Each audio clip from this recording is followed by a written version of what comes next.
இந்த சாதனையினுடைய எண்ணம் தான் இன்னைக்கு நம்மள வாழ வைக்க போகுது. வராத லிஸ்ட்ல இருக்கிறாங்க பாருங்க, அந்த லிஸ்ட் எல்லாம் புரட்டி எடுக்க போறோம். இப்ப நாம இது பிச்சை எடுக்க பாத்திரம் நினைச்சீங்க அப்படி அந்த செல்ல இது பிச்சை எடுக்கிறதுல சாதாரண விஷயமா? ஒவ்வொருத்தரும் கேவலப்பட வேண்டிய விஷயம். இந்த சமுதாயத்துல பிச்சைக்காரனே இருக்கக்கூடாது ஒழிப்பு சட்டத்தை கொண்டு வந்து இன்னைக்கு என்ன நினைச்ச பிச்சை எடுக்கிற இதை விட மோசமான ஒரு சுகாதாரத்துறை வேற எதுவுமே கிடையாது. நாங்க என்ன நீங்க சொல்லாத நாங்க கேட்டோம், சொன்னதை தானே கேட்கிறோம். என்ன பண்ணீங்க? ஒரு கேபினெட்ல அறிவிக்கிறீங்க ஒரு முதல்வர். யாருக்கு? எல்லா தொகுதி எம்எல்ஏவும் போட்டு அறிவிக்கிறீங்க. 10 ஆண்டு பணி முடித்த என்ஆர்எச் ஊழியர்களை நான் பணி நிரந்தரம் பண்ணுவேன். பண்ணீங்களா? முதலமைச்சர் மட்டும் இல்ல, அவர் ஹெல்த் மினிஸ்டர். சரி சார் ஒரே நிமிஷம், சார் ஒரே நிமிஷம். 37 நாள் டேல பண்ணாங்க.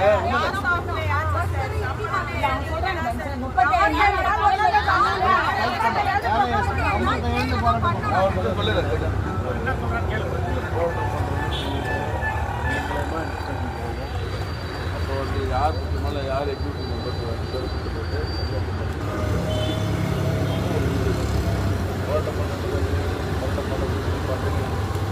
பண்ணுறீங்க, டாக்டர் பார்க்குறாங்க, என்ன நடக்குன்னு இதேவில் இருந்தால் நான் கொஞ்சம் செக்ரட்டரி கொடுத்தேன். இதேவில் வந்து சொன்னீங்கன்னா நீங்கள் பண்ணுறதுக்கு முன்னால் வந்து பணி நிரந்தரம் கேட்டோம், கொடுக்கல. நிரந்தர சம்பளம் சம வேலைக்கு சம ஊதியம் கேட்டோம், அதுவும் கொடுக்கல. நாங்க எப்படி வாழ்றது? இன்னைக்கு ஒரு செருப்பு எனக்கு வேணும்னா நான் வாங்குற 6000 ரூபாய் காசுல செருப்பு வாங்க முடியுமா? வயிற்றுக்கு தீனி துண்ண முடியுமா? என் புள்ள படிக்குது, சைக்காலஜி எம்எஸ்சி படிக்கிறான். அவளை நான் இது வரைக்கும் போராடி படிக்க வச்சுட்டேன். இனிமேல் மட்டும் எனக்கு வயசு கிடையாது. இன்னொரு 5 வருஷம் நான் ரிட்டையர் பண்ண போறேன். என் பிள்ளைக்கு என்ன எதிர்காலம் இருக்குது சொல்லுங்க? என்ன அந்த அதிகாரம் எனக்கு கொடுத்தது? எதுவுமே கொடுக்கலையே. அப்படியே மொட்டையா தான் உடக்க போகுது. இந்த ஒரு வாழ்க்கை நம்மளுக்கு தேவையா? துணிஞ்சு வெளியில வாங்க ஏன்ற வந்து இந்த கவர்மெண்ட்டுக்கு நெருக்கடி கொடுத்து நெருங்கி நாம பிச்சை எடுக்கலாம், அவங்க பிச்சை முடிவெடுக்க